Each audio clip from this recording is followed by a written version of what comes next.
Oo. Dun sa first group, wala tayong magiging problema because obviously, meron na pong listahan. Tama po ba, ASEC? Ang DSWD. Tama po, meron tayo. For the first lahat group. naman po sila targeted. So may listahan talaga na basehan Oo. sa pagtukoy po sa kanila. Okay. Paliwanag lang po natin yung second group. Kasi itong second group at saka third Yung group. second group naman po, sila ay mahihirap din. Kabilang din yung 2.5 million households dun sa poor and may near poor po yan.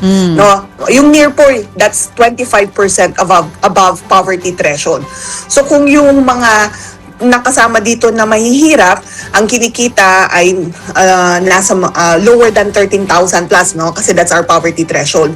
Pero po, hindi sila kasama sa 4Ps. Hindi rin sila kasama sa walang gutom program.